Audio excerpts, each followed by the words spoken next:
Uhali gani mtazamaji wa Mpenja TV, jina langu ni Teddy Tino na wakati huu tunakwenda kutazama kile ambacho kinaendelea katika michuano ya kombe la dunia ambako mechi za hatua ya 32 bora zimeanza kutimua vumbi, lakini wakati huu nataka tuitazame timu ya taifa ya Iran, lakini kubwa zaidi ni kuhusiana na shutuma alizozitoa nahodha wa timu hiyo Mehdi Taremi, ambaye amezungumza mengi ambayo wamefanyiwa katika michuano hiyo wakiwa kambini, huko akisema kwamba si sawa kwa michuano mikubwa yenye hadhi kombe la dunia kwa mambo ambayo wamefanyiwa hayapendezi. Sasa nahodha huyo tunafahamu timu ya taifa ya Iran imeaga michuano ya kombe la dunia baada ya kushindwa kufuzu kutoka katika hatua ya makundi, huku sare yao dhidi ya timu ya taifa ya Misri ikihitimisha safari yao katika mashindano hayo.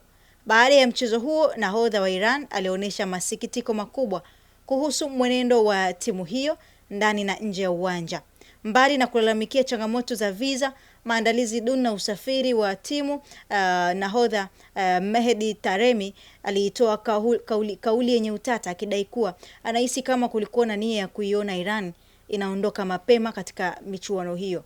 Wakati mwingine unajiuliza, ni kama kuna watu walitaka tuondoke mapema kwenye mashindano haya. Tumepitia changamoto nyingi sana ambazo zimeathiri maandalizi yetu, alisema nahodha wa timu ya taifa ya Iran.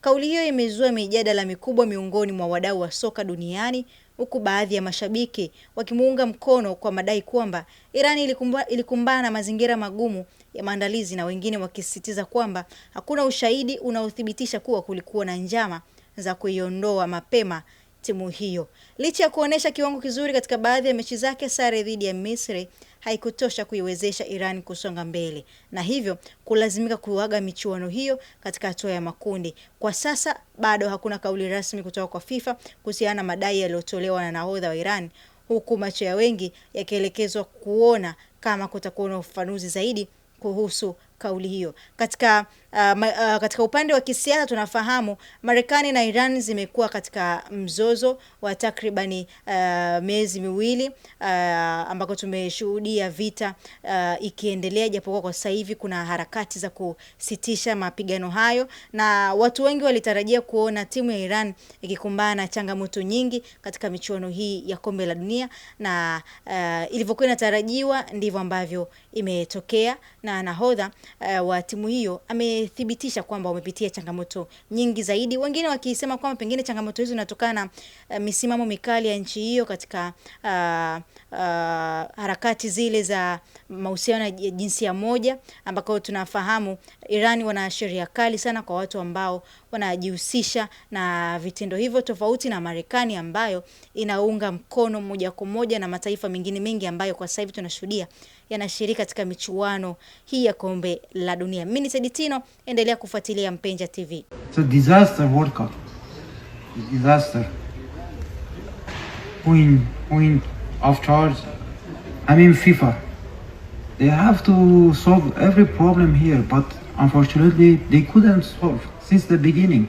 Mr. Infantino came to our changing room first game and he said it's just the beginning, but it's group stage finish tomorrow. And we don't have our logistic people here. They don't have a visa.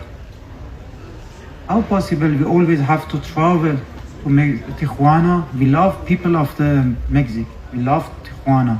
It's so good. They are so humble people. We love them. But as a professional players, professional competition, it's not right. Yeah? It's about our opinion, because now we have traveled again going to Tijuana again. So without recovery, without nothing, it's not fair. But by our opinion, it's not fair. If is it fair for the FIFA? Okay, good to them. But it's not fair. Who wants to help us? Who? If they want us to be out, okay, let's out. Let's get out. But that's not fair. We don't have recovery. We don't have any logistic people here to help us. what we say. We always complain about these things, but no one help. No one. We have to fight against everything here. I don't know people want or no, but as we see it by our perspective, yeah, they like that, I think. How possible now 90 minutes you play by lot of stress, lot of this thing in our shoulders, then we have to go back again to Tijuana. You imagine we pass the group stage, tomorrow we get our luck and we pass the group stage, but we don't have any recoveries. How possible this? As I said, Infantino first game came and said we will solve every problem here, but actually FIFA did nothing. Our logistic doesn't hear. Yeah, you see, we don't have media. Our media. Where is our media? You can check. No media here. No media. No, I don't know, kitmans. No one. We in our religion doesn't accept that, but we respect all of the LGBT people. That's their own idea. It's not about us. We are here to play football. We respect all of those guys.